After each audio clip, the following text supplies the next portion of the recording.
Hello everyone, it's Kuro here. Today we're diving into something super exciting. The current performance of every Assassin's Creed game on Yuzu and its fork version.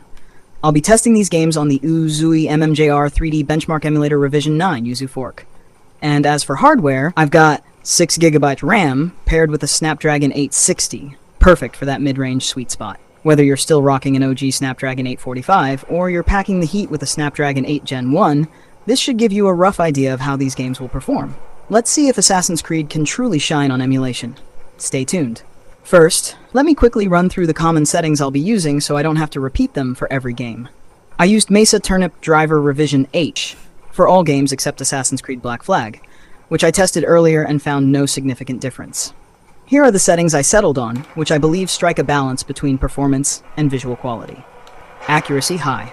Shader backend GLSL, NVDC emulation GPU, ASTC decoding method, CPU, ASTC recompression BC1 low quality, resolution 0.5x or 0.7x, with slight differences in performance, VSync immediately off, FSR sharpness 25 cent, anti-aliasing nearest neighbor, anisotropic filtering default, aspect ratio 16:9. I also turned on disk shader cache, force maximum clock, and asynchronous shaders while turning off reactive flushing. And for those curious about the debug settings, I left them as they are, as they didn't seem to impact performance much during my tests. Now, let's dive into the games, starting with the Assassin's Creed 3 Bundle, which includes both Assassin's Creed 3 and Assassin's Creed Liberation. Assassin's Creed 3.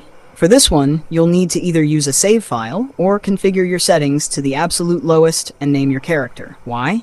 Because the game crashes or freezes during the character naming screen, especially with the settings I mentioned earlier. This is a frustrating quirk, but once you get past that initial hurdle, you can switch back to the recommended settings and enjoy the game. Now, for the performance, let's be honest, this game is the worst performer in the bundle, except for the Ezio trilogy, which we'll cover shortly. In challenging situations, I observed frame rates dropping to 16 to 18 FPS, but typically it hovers around 23 to 27 FPS. That might sound decent, but trust me, it's quite unstable, particularly compared to Assassin's Creed Rogue and Black Flag, which I'll also discuss later. Whether or not you consider that playable really depends on your patience for performance dips. Assassin's Creed Liberation. Now, here's the standout performer. Assassin's Creed Liberation runs surprisingly well, and for this one, I actually recommend using an older Yuzu version, 248 to be specific. I know it sounds odd, but the performance I got on that version 6 months ago was significantly better than what I experienced on the latest Uzui and Yuzu versions. However, don't get too comfortable. There's a quirky issue where the screen brightness lowers itself after sprinting for a long time. I captured this on video, but it's subtle and might not be super visible. Trust me though, you'll notice it when you play it yourself. Despite that, this game runs at a smooth 30 FPS, making it 100% playable. It's an enjoyable experience that captures the essence of the series without major technical hiccups. By the way, if you're enjoying this so far, don't forget to like the video. Your support keeps me motivated to create more content like this. Assassin's Creed Black Flag, or Rogue Bundle, depending on what you want to call it. Next up, we have the legendary adventure of Edward Kenway in Assassin's Creed Black Flag. This game is kind of playable, depending on your definition of playable. Just like in Assassin's Creed 3, you'll need to configure your settings to the lowest to name your character, or use a save file before switching back to the recommended settings. In terms of performance, I get around 16 to 20 FPS in tough scenarios, while in normal situations, it goes up to 22 to 28 FPS. Now, while these numbers might look similar to Assassin's Creed 3, I assure you, it plays smoother. The game has a certain fluidity that makes it more enjoyable, even if the frame rate doesn't reflect it. Moving on to Assassin's Creed Rogue, this might be the second smoothest game after Liberation. However, it still falls short compared to it. To illustrate, let's visualize this.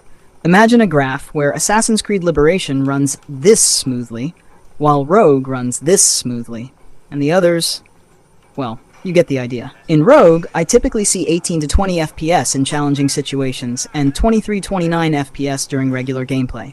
You might occasionally dip down to 15 FPS, but it's usually not noticeable. Overall, it's a more stable experience compared to some of the earlier titles. Finally, let's talk about our Riz King, Ezio Auditore. Unfortunately, the Ezio trilogy is a complete no-go on the current emulator setups. Even with the lowest possible settings, Assassin's Creed 2, Revelations, and Brotherhood all suffer from crashes. So for now, it seems Ezio's adventures are out of reach. So, that wraps up our look at the performance of all the Assassin's Creed games on the Nintendo Switch emulator. Now, let me share my rough thoughts. Keep in mind, this isn't 100% accurate. If you have a Snapdragon 8 Gen 1 or higher, every game should be playable, including the Ezio trilogy. For devices with Snapdragon 870 and 888, you can expect performance that's also playable, though it might not be perfect, but certainly better than what I've shown in this video. As for the Snapdragon 855, you should experience similar performance, maybe slightly better or worse. Lastly, for Snapdragon 845 devices, it's a bit of a struggle. You might find them barely able to boot or crashing straight away, especially with only 4GB of RAM. I experienced this firsthand on my Google Pixel 3 XL, where none of the Assassin's Creed games could even boot. However, there might be other factors at play, so I encourage you to try it out for yourself and see. Thank you for watching. Your support means the world to me. This is Kuro, signing off.